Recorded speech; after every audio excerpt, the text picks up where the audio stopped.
All right, welcome to The Jump. I'm George Sedano, in for our fearless leader, Rachel Nichols, who's headed to Boston for the Lakers-Celtics Saturday night on ABC. I'm joined remotely by NBA champion Kendrick Perkins, who will join us in just a second. Of course, future Hall of Famer Vince Carter. Coming up, Perk shared his All-Star starters on Twitter yesterday. Vince is going to tell us if he buys what Kendrick is selling, with his All-Star picks. But first, we begin today's show with my hometown Miami Heat, and it has not gone well for Eric Spoelstra's squad. Miami blew an 18-point lead last night to the Clippers, who didn't have Paul George and Kawhi. This all in front of the fans, who were sniffed by dogs that we mentioned earlier. And again, it was their fifth straight loss for Miami. And after the game, Tyler Hero said, "This group is good in the locker room. We're just going to figure it out soon." A big part of the problem is the absence of Jimmy Butler. For 10 straight games, he's been out due to COVID-19 protocols. We saw a much slimmer version of Jimmy on the sidelines Wednesday night. His status is unclear for Saturday's game against the Kings. So the Heat currently rank near the bottom of the league in win percentage, offensive efficiency, three-point field goal percentage, and dead last in rebounds per game. So, Vince, I'll ask you, how worried should Heat fans be right now about their squad? I honestly think it's some concern. Obviously, their fearless leader in Jimmy Butler, not there, looking slimmer than ever. And it's about, first and foremost, it's about making sure that Jimmy is okay, he's safe, and he's able to get himself back into game shape and get back on the floor because, he brings a lot to the table for the Miami Heat. His voice, his play, his effort on the court. So, but right now they just have to hold the fort down until he gets back. And yeah, it's a concern when you have an opportunity against a Clippers team that's missing their superstars, both of them, and you have a double-digit lead, and it falls apart.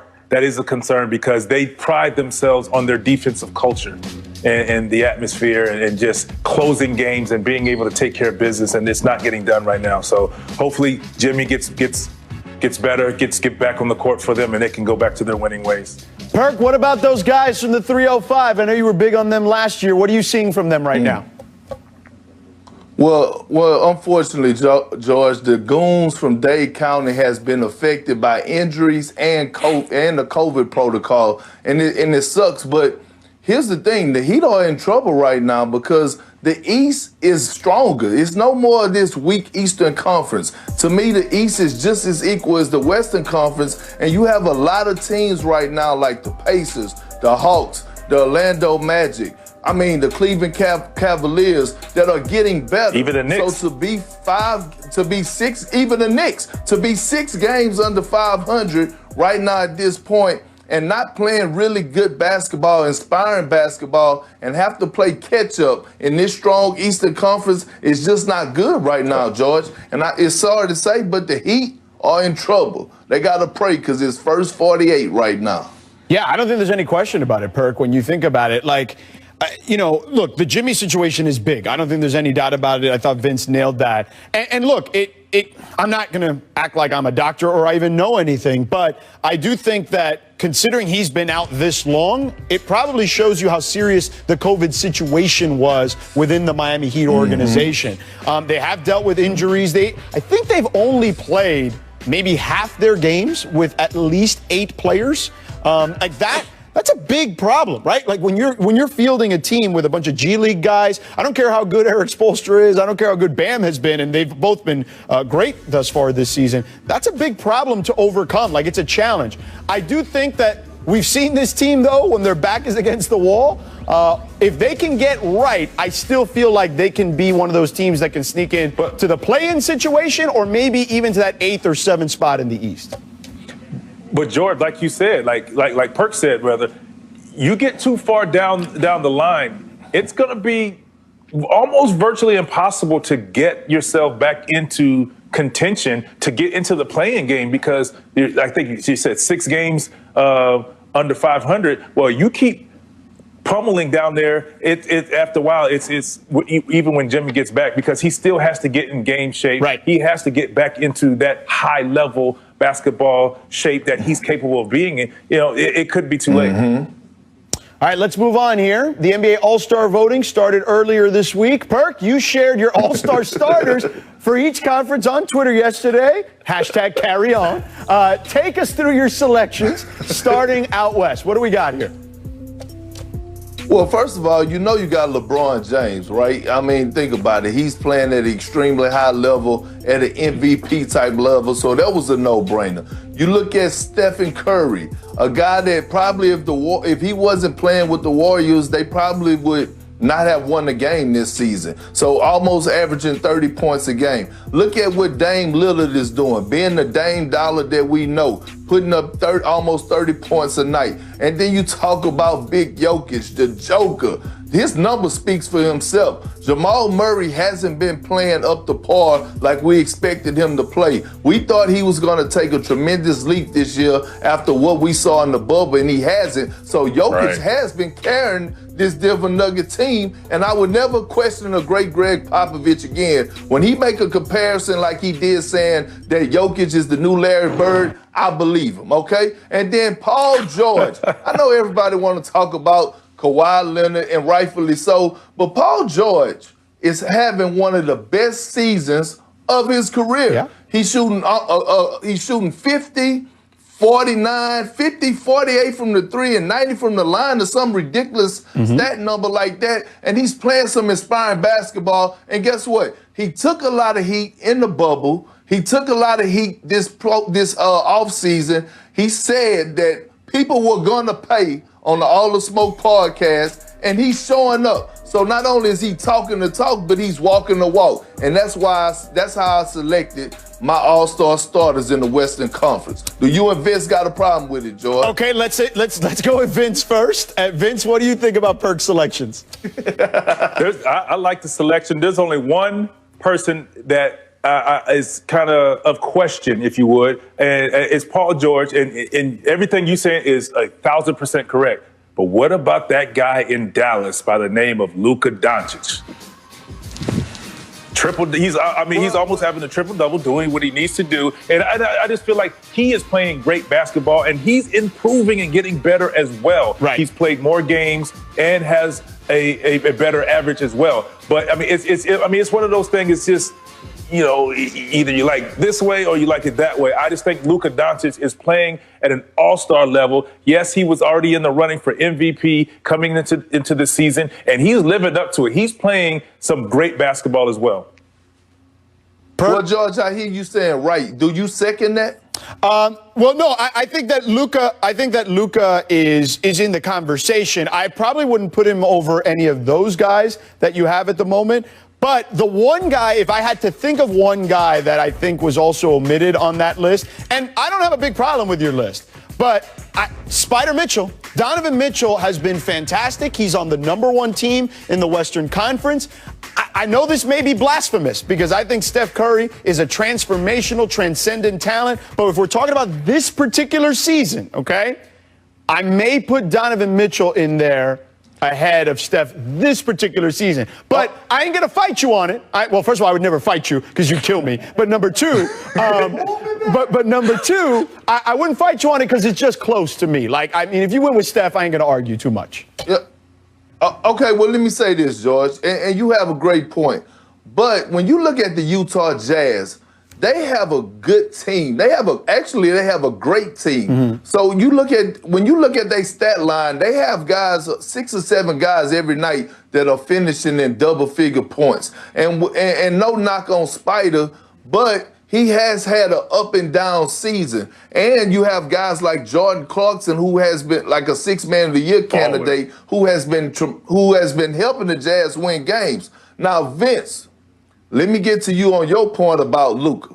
Yes, Luka is putting up those monster numbers that's showing up in the stat sheet. But what I want Luka to do is to start showing the world that he can make winning plays that don't show up in the stat sheet. Because here's the problem that I have. Everybody criticized Russell Westbrook when he averaged a triple-double, saying it doesn't translate to winning basketball, but we do not keep that same energy when it comes down to Luka. Vince, what do you think?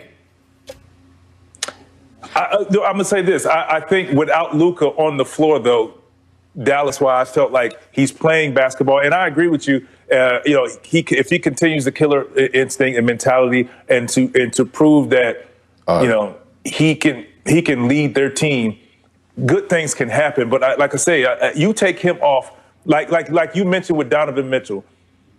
The games that he hasn't played, they're still winning. I think if Luka's not in the game or not playing for them or missing games, Dallas doesn't win. Yeah, no, that's a fair point. I mean, he is a one-man band in a lot of cases there with the Dallas Mavericks. Well, they're not. The Dallas Mavericks not in the playoffs right now. They're not. DC and George, they're not winning. No, I agree. But where would they be if he wasn't playing? Right, they'd probably be the worst team, arguably, in the conference for sure. So, all right, let's do this. We're going to talk about the East on the other side. We're gonna push that back a little bit. We'll go over Perk's Eastern Conference starters a little bit later. But first, we have some sad news to report here. Legendary Temple University head coach John Chaney has passed away just 1 week after his 89th birthday. Chaney led the Owls to the NCAA tournament 17 times in his tenure with the team, including 5 appearances in the Elite Eight. As we look at some of Chaney's accomplishments, Vince, what's your reaction to hearing the passing of Coach Chaney? It's sad. It's tough. Another legend yet gone again. And his energy and what he's done for Temple University, he's a legend and he will be missed. I think of, I cannot remember, I was asking off air who he was getting in the fight with, but he would do anything for his team. And, I was recruited. I've gotten the opportunity to talk with him and his knowledge of the game. He makes you feel comfortable, his love for people, and people gravitate to him. So it's just sad to see him go. Absolutely. I mean, one of the most genuine human beings I ever met, especially in high school when he was recruiting me and he came down to Old Country, Beaumont, Texas. I mean, just the nicest guy in the world, but straightforward. You could tell that he wanted the best for his players. He didn't have a hidden agenda. Everything about him was genuine. You could just tell people with good hearts, and his spirit rubbed off on you as soon as he walked in the room. And we're going to miss him. And, it's just hard because it seems like every day we're waking up and we're losing a great iconic figure that changed the game, that inspired so many people in this world, especially in the basketball world. And Coach Chaney would truly be missed. No question about it. A legend, absolutely. A pioneer, right? What he brought to that school and what he did for African-American coaches, right? And what he did just in general for the African-American community can never be overstated. He is a true legend and pioneer in every sense of the word. And of course, our thoughts are with the Chaney family and all his former players and fellow coaches as well in the Temple family. All right, coming up next, we'll get Reggie Jackson is rubbing Serge Ibaka's chest. Kirk, what's going on here, man? Hey, I don't know, but look. It's a game of mistakes, all right? I just didn't get Reggie's reaction after the fact. Like, you were up. Probably, yes, you got a tech and cost you some free throws, but it looked like he was ready to have an emotional breakdown. Relax, young fella. He needed some support. By the way, that clip of Michael Beasley rubbing his teammate, I believe it was Anthony Tolliver's knee. Top 5 you can't run that enough for me. It is the Michael Beasley clip, which I love the most. All right, next. Yeah. Miss fundamentals. Pistons inbounding underneath, and Derrick Rose makes a mess out of it. Vince, what happened there to D Rose? So looking at that, and I watched it a couple of times, and I just had to figure out what happened. And so he had already committed to making that pass, and he took a step forward. Right. So he didn't want to travel. Right. So Stan Van Gundy told us back in the day when I played for the Magic. He said, if you're going to do a jump pass, you jump in the air, and you don't have anybody to pass to, he said, just throw the ball in the stands so we can at least set our defense. So this is kind of like the same idea. It's like he didn't know where to throw the ball, so he just dropped it and look, head down and walked on back to the other end. There you go. Well, it is a good strategy if you get caught up in the air. Just, let's get set on the other end. Yeah, next, just let it go. Next, make the hot hand. No Paul George, no Kawhi, no problem. Nick Batum dropped 18 points. Yeah. All his field goals were 3-pointers. So, Vince, we'll go back to you. How underrated has Batum's signing been? I mean, he's a veteran. He's been around. He's been knocking down shots, very reliable for a very long time, even from his Portland days. He didn't play very well, and early in Charlotte, he played well and kind of tailed off. So I guess it's a great pickup for the Clippers, having another veteran who knows how to play and very savvy. Well, I'll tell you this. He's been the unsung hero for the Clippers. Yep. He has cemented himself in the starting role so much that Ty Lue has to bring Marcus Morris off the bench as the sixth man. That's the effect that Nicholas Batum has had on the L.A. Clipper team. No doubt. Let's move on. Miss basketball. Back to the D. The hoop had a lid on it for the Lakers. Perk, is this just a late January in Detroit type of night for the Lakers or what? Look at this. Well, I think the Lakers were just in cruise control, and look, George, Right. they was whooping on everybody, beating everybody by double figures, and they get relaxed. Sometimes you need that humble pie, and that's what they got to do. Rose played good, and we finally saw Blake Griffin sight. Yeah. Blake Griffin finally came to play. Wow, he's been missing Right. since the Clipper day. Vince, what'd you think? Yeah, I agree with Perk. I think, you come into this game and you see who you playing and you're just like, we're going to cruise and we can turn it up when they want to. But they gave the Pistons a little too much life and couldn't quite turn it back up. But I don't think it's of concern. These guys are champions and they know how they need to play to get in gear. Yeah, look, I agree with you guys. I think that this is a team that is fifth game of a road trip, right, of 7 games. You guys, more so than anyone, would know how that feels. I'm asking you this. Anthony Davis has been very critical of his own play here over the last several weeks, and I know he put up decent numbers yesterday, but he's talked about, I guess, his lack of impact at times. 2 nights ago he had good numbers against Philly. He didn't play yesterday, but Perk, what have you made of Anthony Davis's play thus far? Well, it hasn't been up to the standard that I thought AD was going to come out to this year. Now, he's still a guy that's going to give you 22 points a game because he's just that talented. But I actually had Anthony Davis winning the MVP this season in my preseason pick, and he's been disappointing me. But, I think right now what Anthony Davis is doing and what the Lakers are doing, he has a couple of nicks and bruises, and they're making sure that he's healthy with a shortened offseason, that he could remain healthy throughout the course of the season. And it looks like we lost Perk. To make sure. No, you're there. You're there. That's my bad, Perk. It's all good. Let's do this. I'm right here, George. I ain't going nowhere. Okay, cool. I'm here with you. I'm here with you. Here, let's do this. Speaking of Anthony Davis, after the break, our fearless leader, Rachel Nichols, she sat down with Anthony Davis ahead of the big in for our fearless leader, Rachel Nichols, and ahead of the Lakers game on Saturday night primetime against the Celtics. Rachel sat down with Lakers superstar Anthony Davis to discuss winning his first title, the difficulty of trying to repeat as champs, the new look Brooklyn Nets, and much more. Let's take a look.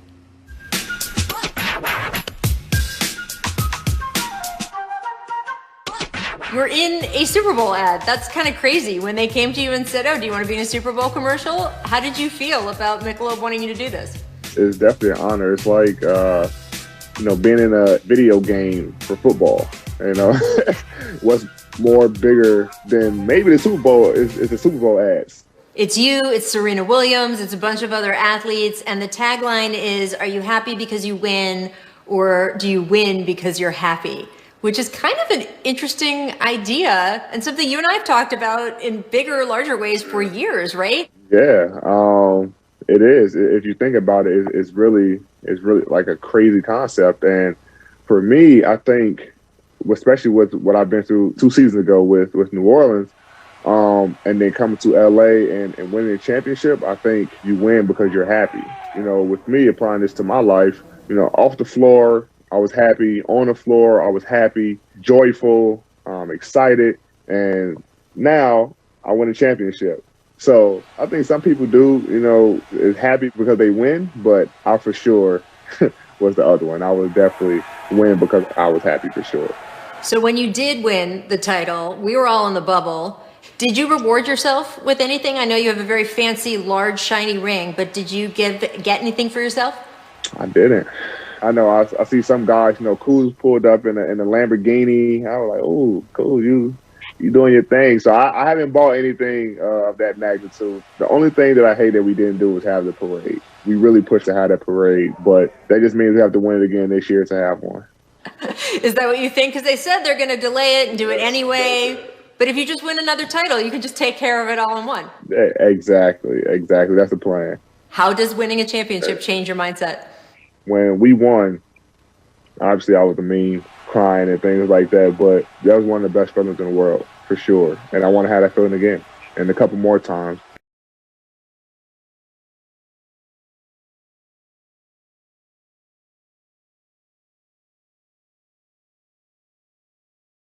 That was so funny when the PlayStation 5s and stuff was coming out and the Xboxes.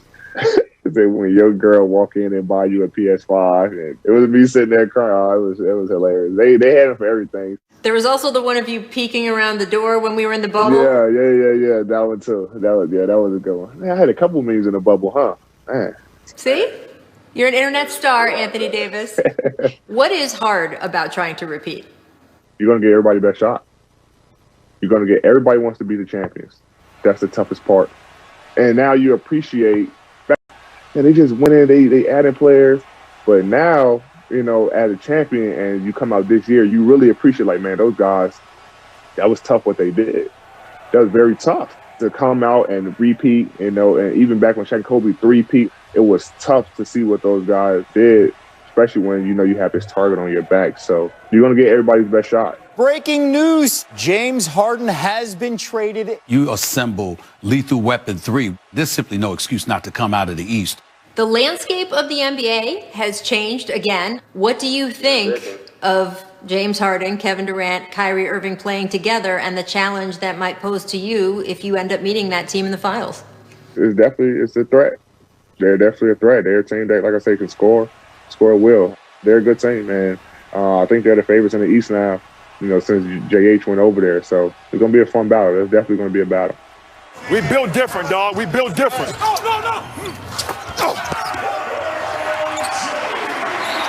Why are you and LeBron so good together? We know that our relationship off the floor is going to help our relationship on the floor. Usually when your two main guys are not getting along, the team really isn't in good shape.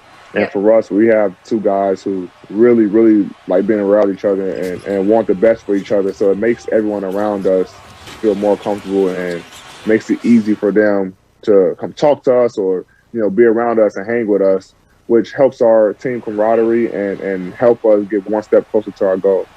I wanted to ask you, too, how winning may have made you feel more connected to Kobe. The idea that you won in that same uniform, and in fact, you won on a title run where you guys wore the special Mamba uniforms. And you took the words right out of my mouth, Rachel. The Mamba jerseys made me feel so connected to him. The game winner against Denver, I yelled Kobe. And it wasn't even intentional. It just happened. It was just like, I guess it was the jerseys. And then now forever, no matter what happens, 100, 200, 300, 400 years from now, my name and Kobe's name will be connected as far as championships. Obviously, I have a long way to go to catch him, but I'm 4 behind now. And my name will always be tied to the Lakers organization as far as winning a championship, and so will his.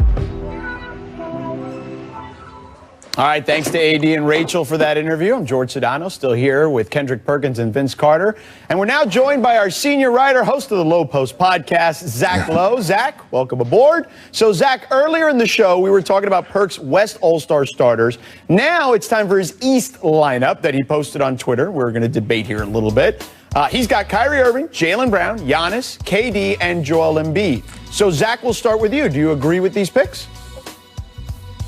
I'm 80% there with Perk, and the one switch I would make is Bradley Beal, the leading scorer in the entire NBA, in for Kyrie Irving, who left his team for 8 games or whatever it ended up being. And look, I know what Perk's going to say. I know what he's going to say. The Wizards stink. The Wizards are losing. How can we reward losing?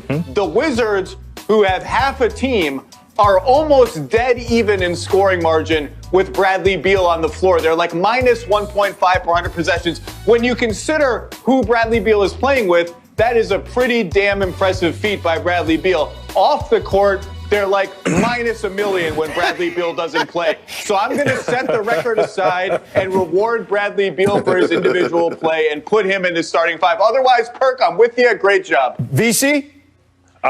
I'm the same thing. I'm with you outside of Bradley Beal. And the only reason outside of what you just said, Zach, is for the last couple of years, there's been a couple of all-stars that's gotten in on bad teams.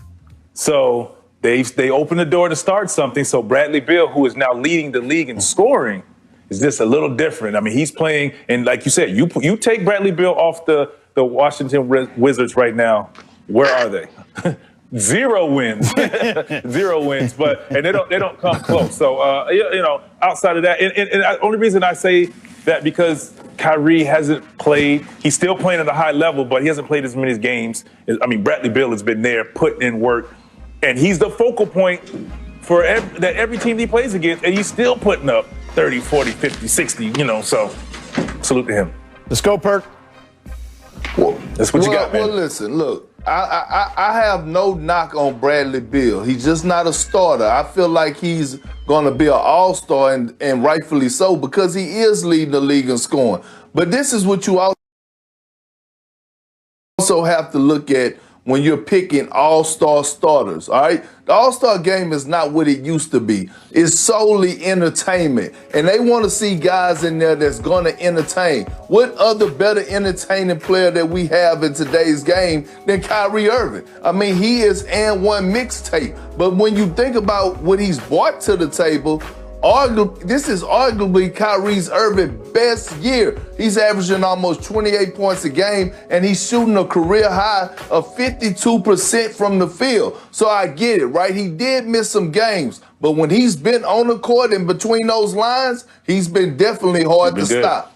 Perk, you know I love you. You know I love you. I got nothing but love for you. But I'm with Zach and VC on this one. Bradley Beal would be my guy too, okay? But it is your list, so carry on. All right, here's what's next on The Jump. It's what The Jump recommends for today. Our friend Zach Lowe, 10 things he likes and he doesn't like. Read that on ESPN+, because check this. Coming up next, we'll discuss what he likes about Luka Doncic and more. So stick around for that here on The Jump. Zach's 10 Things column on ESPN+. So, Zach, let's start here. Tell us what you like about Luka Doncic. There is nothing more powerful in the NBA than a 6'7", 6'8" wing who can score from everywhere in any way, that can see the floor from everywhere. And so I've noticed this season, Luka's getting a little nasty down on the block. He's getting a little shoulder checks, getting a little mean down there.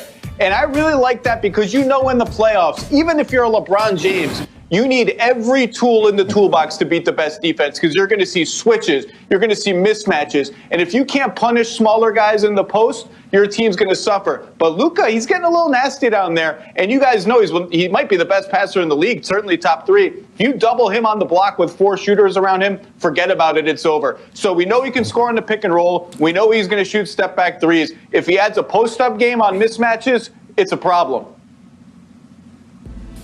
Well, I agree, and he is getting nasty on the low block, Zach, and I think it was a learning experience for him last year in the bubble when he played against the Clippers, that he needed to have that edge. But I'm going to say this, though, Zach.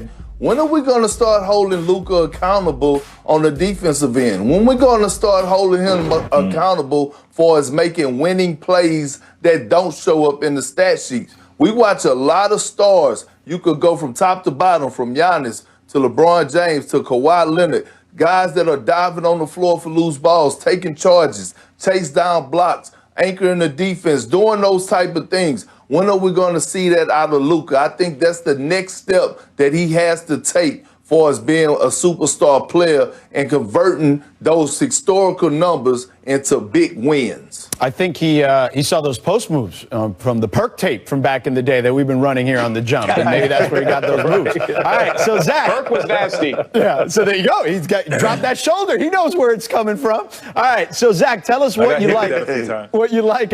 I'm sure you did. Zach, tell us what you like about Jaylen Brown. Jaylen Brown, my God, You can tell that this guy has put in the work. He's not just shooting jumpers. He's not just running rinse sprints. Look at his footwork, jab steps, step backs, little smitty fake spins. You can tell this guy has been in the lab breaking down every move into 5 or 6 mini moves. So when he's got you on an island, he's got so much footwork. It's almost, I don't want to go this far, but it's almost Kobe-esque. And look, everyone says the mid-range shot is dead. The mid-range shot is not what anyone wants. You guys know to win a championship, you need 1 or 2 guys who, when the defense is taken away, everything else can go into the mid-range and get a decent shot. And Jaylen Brown's footwork has been unbelievable. The guy's averaging 27 a game. He might be in the most improved player conversation. Right now, to me, he is the most improved player. And I tell you, we saw an athlete who's now grown into a player, a two-way player. He's getting it done on both ends. And yes, his footwork, his ball handling, his confidence is really shining through right now. And I tell you what, like when you put the work in and you see the results and you're benefiting from that. Like his points per game the average is going up. And now you're seeing, oh man, this is what I worked on in the summer and I'm able to pull this move off, because sometimes you can work on a move. You know this too. You can go work on a move and it's good when you're in slow motion, but when you're going against an elite defender and it's not quite working, you kind of scrap that. So you can just see the confidence in his game and in his bop and the way he just moves around the court. And he can score at any level, at any time, on anyone. All right, and last but not least, Zach. Preach. Zach, what do you like about the new look Rockets?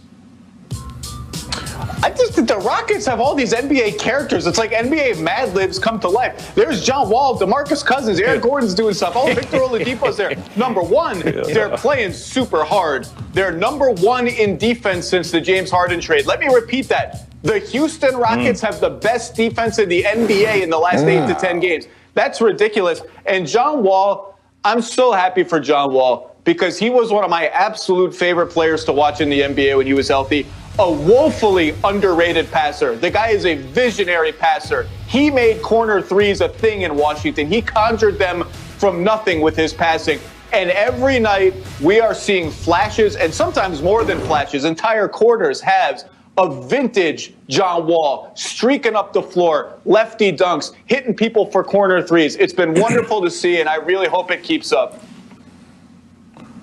Look, it's crazy how the transformation went from ISO ball to team ball. Not only are they playing great defense and being tied on the string, you see guys helping the helper, guys fighting to get over screens, guys talking and communicating on the defensive end. Offensively, it's player movement, it's ball movement, it's fun to watch. As a former player, that's a team that I could point at and say, I want to be a part of that team. John Wall is having fun.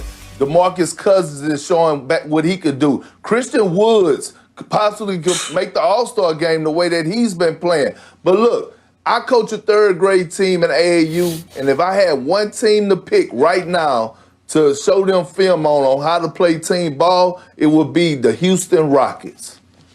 Wow. He said it. And I also, that's saying something, but I also think Christian Wood is in the run for most improved as well, because he's playing lights out. And I think, the new coaching staff and everybody coming in is just giving these guys new life. They want to show that they still deserve to be in this league. They, meaning John Wall as well as DeMarcus Cousins. And this is a great opportunity for Christian Wood to show what he really can do. Because we didn't, you saw flashes in Detroit. Now you're really seeing Christian Wood flourish into like I said, a legit player, possibly an all-star. So I think ball movement, player movement, and having packages for each player. At some point, you want to highlight DeMarcus Cousins in pick and roll and in the post and give John Wall sometimes to have isolation moves or putting those two into position.